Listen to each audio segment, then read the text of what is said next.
Pastor Jorge Rampoña, ¿estás en el auditorio? Qué privilegio poder contar con la presencia de nuestro líder sudamericano de comunicaciones. Pastor, por favor, sé nuestro siguiente invitado en el espacio de podcast. Sin duda alguna, para los asistentes será muy provechoso escucharte.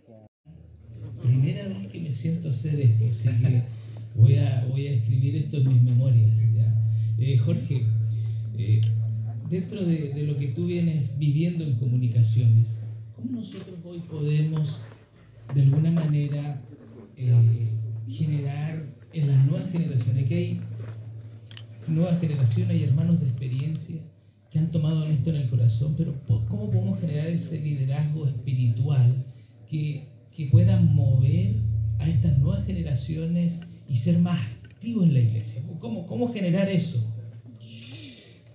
Yo creo que una de las cosas que me encantó que el hermano Luis, después quiero charlar con ustedes un poquito, ¿ok?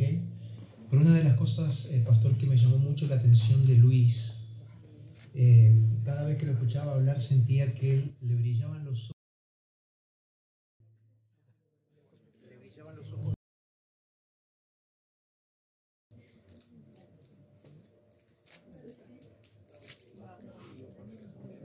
Estamos en vivo, ¿no? Esto también ocurre en la iglesia.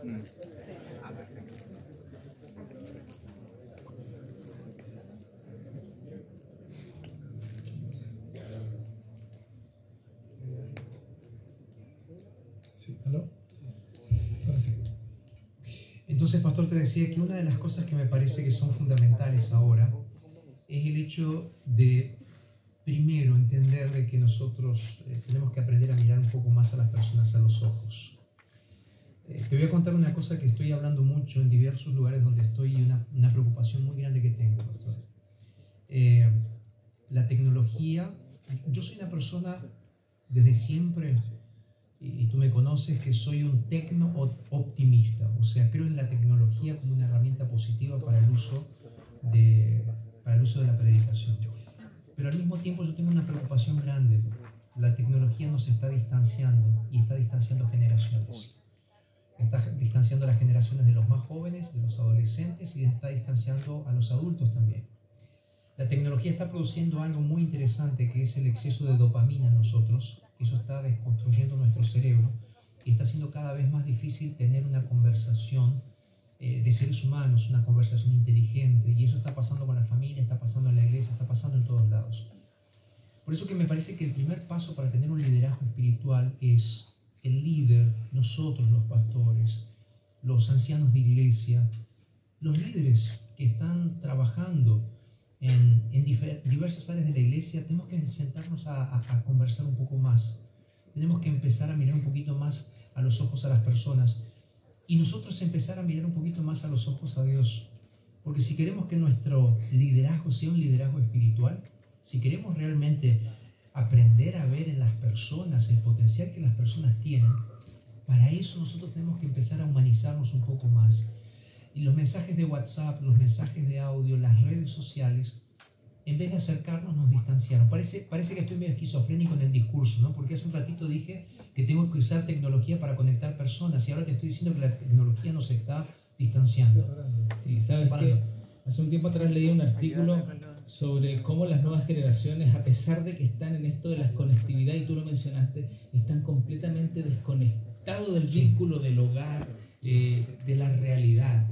Por eso es importante que a los líderes que están aquí, que son más mayores, generar un liderazgo espiritual, porque miren, en realidad esto es solo un instrumento. Delante yo le mencionaba a Derek cuando miraba los testimonios y le decía, Derek, eso es la persona. No es el método, no es el medio, finalmente es la persona lo que tenemos que resaltar. Ese es nuestro objetivo, llegar a la persona, transformar a una persona.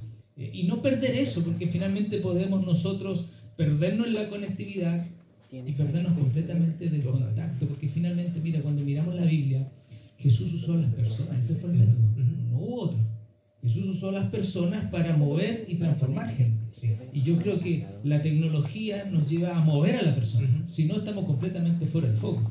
Mira, nos pongo un poquito en problema, porque ¿cómo llevamos esto a la práctica? Porque, a ver, un ejemplo, estando en una iglesia, alguien me dice, no, yo quiero trabajar, pero nadie me da la oportunidad. Y ahí le pregunté al director de sonido si podía integrar a alguna persona más, porque estaba él solito con la mesa y el computador y proyectaba todo solo. Entonces me dice, no, pastor, me dice, mire, no se preocupe, yo aquí lo puedo hacer todo y es mucho más fácil. Prefiero estar solo que estar aquí con un equipo, porque sale todo mejor. Y aparte, no entiende, los otros no aprenden más rápido, entonces es más práctico que lo haga solo. Entonces, ¿cómo equilibrar calidad, sonido, imagen, con integración de otros que a veces no tienen idea y que los tecnólogos a veces favorecen la calidad? Entonces no quieren, evitan otras personas. ¿Te puedo contar una experiencia rápida? ¿Puede ser? Yo estaba en la universidad, en Entre Ríos, en Argentina, y los sábados a la tarde los estudiantes de teología teníamos que salir a dar estudios bíblicos. Y era una cuestión que para mí era difícil, soy bastante introvertido, ¿no? Y entonces un amigo me dice, ¿por qué no vas a la radio de la universidad? Yo no sabía nada de tecnología, nada de micrófonos ni nada. Y entonces fui a la radio. Y entonces el técnico que estaba el sábado a la tarde, el técnico que estaba programa en vivo, programa de niños, estaba haciendo en la radio, el técnico que estaba ahí me dice, ¿qué haces acá? Digo, no, vine a preguntarte si puedo mirar. Me dice, ¿solo mirar? Sí, le digo, ¿puedo mirar? ¿Puedo sentarme acá? No te molesto. Fui un sábado. Al siguiente sábado fui de vuelta. Y me dice, ¿qué haces acá de vuelta? Digo, quiero mirar. Y así fui durante casi 6 sábados consecutivos, pastor. Bien insistente, ¿no? En ese sentido. Yo fui un sábado, hasta que un día me dice, ¿viste todo lo que yo estoy haciendo? Sí, digo. Y creo que me animo a hacerlo. ¿Sabes qué? Fue muy interesante porque hubo 2 cosas. La primera, yo fui insistente, fui todos los sábados. Entonces, puede ser que esté alguien acá, ¿no es cierto?, que necesita aprender a ser un poquito más insistente y buscar las oportunidades. Yo tuve 6 sábados mirando a una persona, la espalda de una persona y los controles de una persona. 6 sábados, hasta que me dio la oportunidad de comenzar a hacer alguna cosa. La segunda cosa, este hombre que estaba en los controles técnicos era extremadamente meticuloso. Y cuando él me dejó sentarme en la consola de la radio, estaba saliendo el programa en vivo para 60 kilómetros a la redonda, él se quedó al lado mío. Cometí errores, pero él tuvo paciencia. Nosotros los adultos necesitamos entender que la única manera de aprender es equivocándose. Si nosotros no dejamos que las nuevas generaciones hagan y se equivoquen, jamás van a aprender. Entonces podemos ser muy meticulosos, puede salir perfecto, pero yo siempre digo, es mejor hecho que perfecto. Y es mejor que en el proceso de hacer personas aprendan que nosotros el día que nos vamos nadie sabe hacer lo que nosotros estamos haciendo. Entonces eso es discipulado. El discipulado se hace de 2 maneras. Primero, el discípulo buscando oportunidad.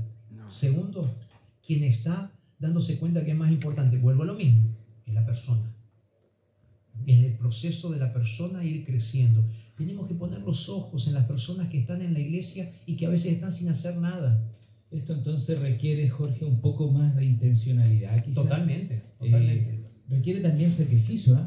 Porque la persona tiene que sacrificar, entre comillas, ese ego, Total. dejarlo de un lado y generar el espacio. Yo siempre digo, es mejor que se equivoque con uno a que se equivoque solo. Sí. Y es parte del proceso. Sí, entonces, pero que a veces el discípulo te sale mejor que uno, entonces... Y ahí ganamos todos. Eso está bueno porque ganan Ahí gana la todos, iglesia. sí, totalmente. ahora, Jorge, yendo un poco más allá, mira, hace un par de meses atrás la división convocó a todos los líderes de Sudamérica para establecer un plan estratégico. Sí. Ese plan estratégico tiene 3 áreas fundamentales, ¿verdad? Que son las prioridades estratégicas, la acción estratégica y la mentoría. Sí. Y yo he escuchado mucho aquí de la acción estratégica, prioridad estratégica, pero la mentoría es clave. Sí. Y en los términos de la mentoría, ¿cómo podemos generar una mentoría más eficiente, más eficaz hacia las nuevas generaciones?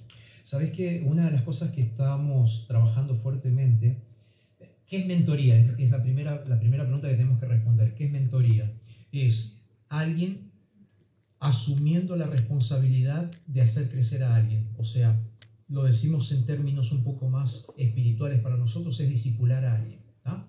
Esa es la mentoría. Entonces, ¿dónde está la intencionalidad? Yo líder, tú líder, nosotros líderes, necesitamos ahora buscar personas. Personas que a veces tienen más disposición que capacidad. Entonces, ¿qué es lo que yo estoy haciendo muchas veces en los lugares a donde voy? En los lugares a donde voy miro quiénes son las personas que están dispuestas a aprender, dispuestas a hacer alguna cosa diferente. A esa persona me acerco y le hago una pregunta. La pregunta que le hago es, no soy mejor que tú ni nada por el estilo, pero ¿te gustaría que aprendamos algo juntos? Porque es un proceso, es un proceso. Y a veces nosotros como líderes estamos tan apurados con las cosas que tenemos que hacer, que a veces no paramos para decir, esta persona tiene características muy interesantes que tengo que capitalizarlas y tengo que sentarme a charlar. Y a veces nosotros nos perdemos la oportunidad de hacer crecer a alguien simplemente sentándonos a decirle cómo pueden ser las cosas. ¿Sabes lo que veo muchas veces en mí, Jorge? Soy rápido para criticar lo que está haciendo mal hecho. Yo, Jorge, ¿ok? Soy rápido para decir, eso está mal hecho. Me sumo. Es que es natural del ser humano, ¿no? Ahora, ¿dónde está la genialidad de lo que significa realmente un mentoreo y un discipulado? Es en vez de ir y decirle, está mal hecho, es ir a la persona, y cuesta un montón, es ir y decirle a la persona, vamos a hacerlo juntos. Lleva más tiempo, sale más caro a veces, te estresa más, es más cansador, pero el resultado final es mucho mejor porque no estás simplemente produciendo un evento, no estás simplemente transmitiendo un culto, no estás simplemente haciendo que alguna cosa salga bien o haciendo un posteo. Estás dejando un legado y eso es lo lindo del mentoreo, eso es lo lindo del discipulado. Entonces, creo que es un cambio de mentalidad. Como has dicho, a veces solo vamos más rápido, pero juntos vamos más lejos. Exactamente, exactamente. Y ese es el punto, ¿no?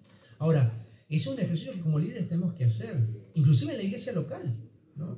Por eso repito lo que decía de Luis, ¿no? Él decía, yo soy el que habla, ¿no? Pero se nota que hay un equipo que está pensando constantemente y trayendo personas, y de eso se trata el mentoreo, ¿no? Pero repito, duele, cansa, pero al fin y al cabo la iglesia es de Jesús, la iglesia es de Dios y tenemos que hacer crecer personas, no hacer crecer simplemente tecnología, ¿no? Perfecto. Entonces hoy, por ejemplo, nuestros mentores que están aquí presentes, esta gente de experiencia que vive las comunicaciones. Los que nos van a escuchar, porque esto queda grabado. Perfecto. Entonces, quizás vamos sintetizando un poco. Si tuviésemos que bosquejear, ¿cuáles son los cuidados que debe tener un mentor de no perderse en la instrumentalización de las comunicaciones y dejar de lado a la persona? Finalmente yo voy a ir a través de esto mentoreando a una persona y eso implica, ya dijimos, intencionalidad, implica disposición de tiempo. ¿Qué más podría implicar? El llamado, me gustó lo que dijo aquí Jorge, porque el llamado, o sea, llamar a la persona, invitar. Eso a veces cuesta porque te acerca a alguien y desconfías, me va a resultar bueno, ¿no? Pero hay que confiar, hay que tratar y a veces equivocarse, pero llamar, invitar a alguien, invitar a un chico de 13, 14 años. Totalmente. Principalmente. Sí. Totalmente. Perfecto. Ya para ir yendo al final del bloque, nosotros vivimos en esta era digital, ¿verdad? Hoy todo es conexión. Aunque ya tú mencionaste y vemos esa realidad que a pesar de que estamos conectados, pareciera que estamos plenamente desconectados de algunas realidades y de las personas. Pero ¿cómo en esta era digital la comunicación o las comunicaciones son relevantes a la hora de predicar el Evangelio? La verdad es que yo creo que si nos unimos así por un grupo, un equipo de personas trabajando juntos, ya hay un poder que es más allá de la humanidad, que es el poder de Dios ofrecido a todo aquel que se une con otro para buscar exaltar a Dios. Entonces eso ya nos ayuda, ya es un plus. Y el segundo, la disposición a usar los medios que tenemos, los medios que hay. Hay iglesias que no tienen muchas cosas, pero me gustó el testimonio aquí con el Uriel de México, de Chiapas, ¿no? Que ahí en un ciber súper antiguo se agarró y en la montaña, o sea, no se limitó por lo que había en la iglesia. La mentalidad muchas veces de algunos es como que mi iglesia tiene 10 miembros. Me decía otra persona que tiene como 20 miembros en mi iglesia y todo, hay uno nomás que hace todo. Cuando en el fondo esa es la tarea, pues tratar de distribuirnos las tareas y hacerlo bien. Cuando pensábamos en hacer esta actividad, este encuentro, de foco había la integración, ¿verdad? Nosotros pensamos en el muchachito que controla el audio, el joven que saca la fotografía, que a veces lo hacen de manera voluntaria y tan aislada. Jorge, algunos consejos, aquí hay pastores, hay directores, hay ancianos de iglesia. ¿Cómo poder organizar esto como un ministerio? ¿Cómo poder organizar y generar ese equipo? Porque en realidad a veces vemos al muchachito solo que pasa, toma la foto, la sube en su red, pero ¿cómo hacer que esto se potencie más en la iglesia local? Es la pregunta que le quiero hacer a Jorge también. Hagan un equipo de iglesia, porque tenemos una iglesia de 70 miembros. Sí. ¿Cómo sería el equipo de comunicaciones dentro de una iglesia? Yo iría un paso atrás primero. Y probablemente lo que voy a decir ahora no tendría que escucharlo la gente que está acá, sino los que no están acá. Bueno, se tapan los oídos, muchachos. No. Ellos, digo, no tendrían que escucharlo por lo siguiente, porque ustedes ya están acá, entonces ustedes ya están convencidos de lo que yo voy a decir. Ahora, pastor, ¿sabes qué? Una cosa que me preocupa es lo siguiente. Antes del equipo, hay gente que piensa que porque nosotros estamos teniendo un celular o porque la iglesia local está teniendo un Instagram o porque estamos transmitiendo el culto, nosotros estamos usando herramientas no santificadas dentro de la iglesia, y muchas veces los jóvenes de la iglesia, los adultos que trabajan con tecnología, que quieren predicar el evangelio de una manera diferente, son criticados. Porque conozco iglesias en las cuales, pastor, hablar de YouTube, hablar de Instagram, hablar de TikTok es mala palabra, es satánico. Quiero decirles a estas personas que cuando en 1930 el pastor H.S.M. Richards, que fue el organizador y el orador por casi 40 años de La Voz de la Profecía, el programa más famoso que todavía está hasta nuestros días, cuando él hizo el primer programa de radio, salió en una publicación oficial de la iglesia una crítica contra el ministerio La Voz de la Profecía en la radio, diciendo que se estaba utilizando una herramienta de Satanás y que eso no debía hacerse. ¿Ok? Cuando se comenzó a hacer los primeros programas de televisión en Brasil, la iglesia fue criticada en 1954. La caja del diablo. La caja del diablo. Hoy, pastor, la semana pasada, sin ir más lejos, alguien me escribe por Instagram y me dice así: ¿cómo puede ser que la iglesia adventista esté usando Roblox para hacer evangelismo? Estamos usando Roblox, lanzamos un sitio en internet, lanzamos un sitio en Roblox que se llama Advent City, donde estamos colocando a disposición Muy bueno. de los jóvenes y de los padres para que acompañen momentos espirituales y juegos de crecimiento espiritual. Entonces, la primera cosa que yo digo es: no demonicemos la tecnología, porque la tecnología no tiene poder a no ser que sea por las personas que la usan. Entonces, repito, no es este grupo que debería estar escuchando esto, pero ojalá que líderes escuchen esto también y digan: hay una generación, porque el mundo cambió, que está usando esto. Voy a tu pregunta bien rápido y puntual. Yo creo que, primera cosa, el pastor distrital, el pastor local de la iglesia necesita visualizar un líder espiritual que, por más que no sepa nada de tecnología, llame un grupo. ¿Un grupo de qué? Un grupo de adolescentes. Yo mostré fotos aquí de 12 años, me encantó el testimonio, ver a Uriel también. Tenemos que juntar a esos jóvenes y preguntarles: ¿qué es lo que ustedes saben hacer? ¿Qué es lo que ustedes saben hacer? Y preguntarles: ¿qué harían ustedes usando la tecnología para predicar? Entonces, un líder espiritual que llame a esos jóvenes o a los adultos y que le pregunte: ¿qué más podemos hacer? Porque, vamos a ser sinceros, comunicación en la iglesia local no es más anuncios.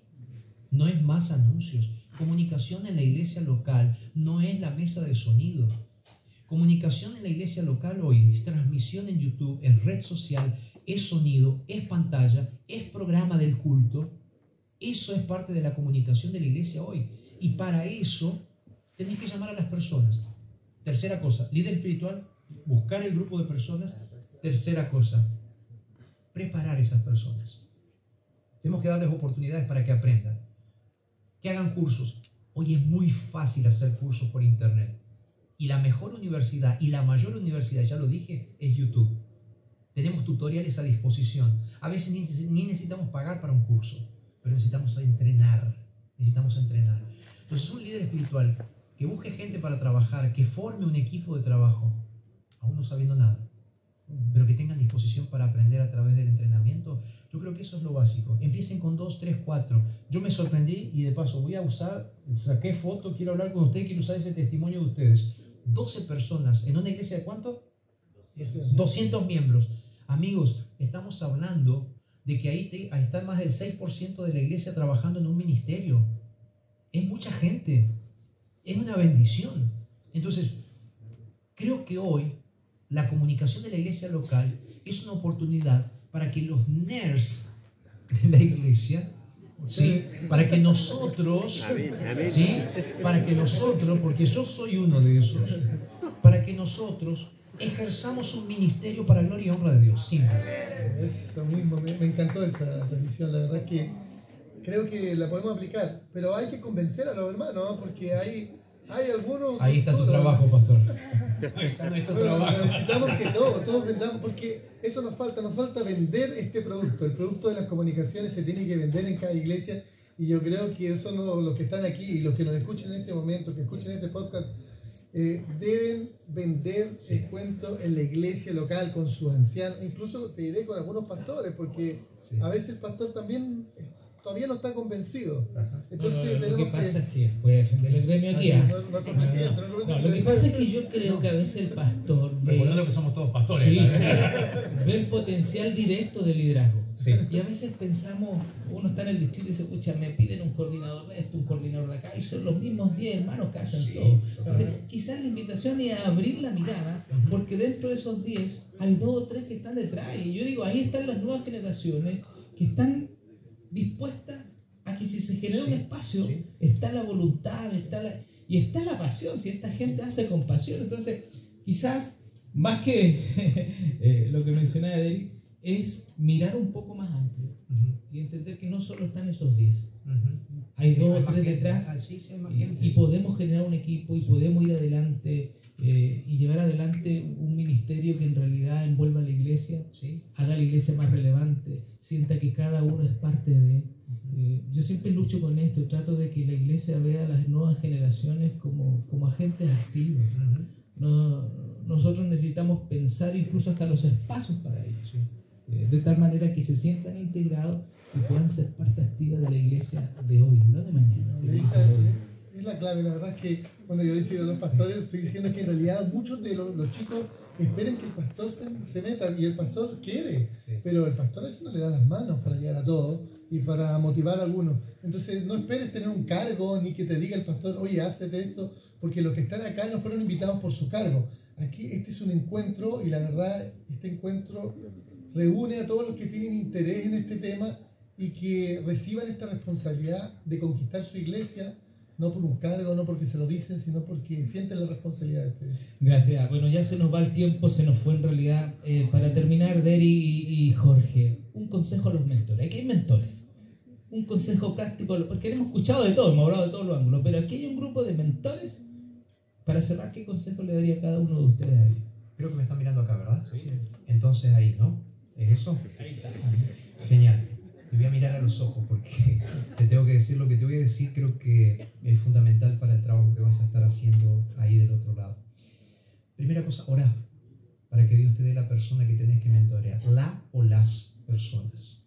Necesitamos realmente líderes consagrados que busquen la presencia del Espíritu Santo para causar una revolución en la iglesia. Y esto no es discurso, esto no es simplemente una construcción emocional o una construcción de un relato que estoy haciendo aquí, sino es la realidad. Líder que lidera tiene que ser un líder espiritual. Somos iglesia, no somos otra cosa. Dios te va a dar los nombres, y cuando Dios te dé los nombres, abraza a esas personas, búscalas, hace que crezcan esas personas. Y en algunos momentos, la tercera cosa, en algunos momentos vas a tener que hacer cosas que no te gustan, vas a tener que a veces rehacer cosas que no están bien hechas. Disfruta de ese proceso, Porque el mayor legado que podés dejar es un liderazgo que viene atrás tuyo para mejorar lo que vos ya hiciste. Gracias, Jorge. Derek, tú eres el líder regional en esta zona, en el área de comunicación. ¿Qué consejo darías? Bueno, yo la verdad es que me sumo a lo que ha dicho Jorge y agregaría la palabra persevera. Amén. Aquí te estoy mirando, persevera. Porque no es fácil. Cuando uno quiere hacer algo para Dios, piensa que todo se va a abrir, hace la oración y piensa que te van a llevar como un tapete mágico para hacer todas las cosas, pero no, va a ser difícil, va a haber lucha. Y de repente en una iglesia pequeña tienes muchos adultos y ninguno quiere saber de tecnología, pero convéncete a uno, busca cuál es el mejor, o trae a alguien nuevo, pero no desista. Aunque sea la iglesia más antigua y con más adultos, todavía puede ser una iglesia tecnológica, pero requiere, lo que dijo Jorge, todos los 3 puntos y la perseverancia, sin cansarse. Bueno, yo termino diciéndole a los mentores, no dejen de hacer. Tienen que insistir. Creo que si involucramos más personas, insisto, tenemos más miembros de iglesia sirviendo, adorando, sintiéndose parte de una iglesia viva. Y finalmente, cuando el todo de la iglesia esté involucrado, nos unamos al liderazgo, a los pastores, Elena de Juárez dice que terminaremos la obra. Finalmente, todo lo que vamos a hacer como iglesia, partiendo de esta área de las comunicaciones, tiene nuestro foco principal, escucha bien, determinar lo que nosotros no hemos terminado. Porque si hubiésemos terminado no estaríamos aquí, estaríamos en la convención del cielo. Pero hoy tienes una responsabilidad en terminar la tarea. Que Dios nos motive, que Dios nos llene de su Santo Espíritu y que pronto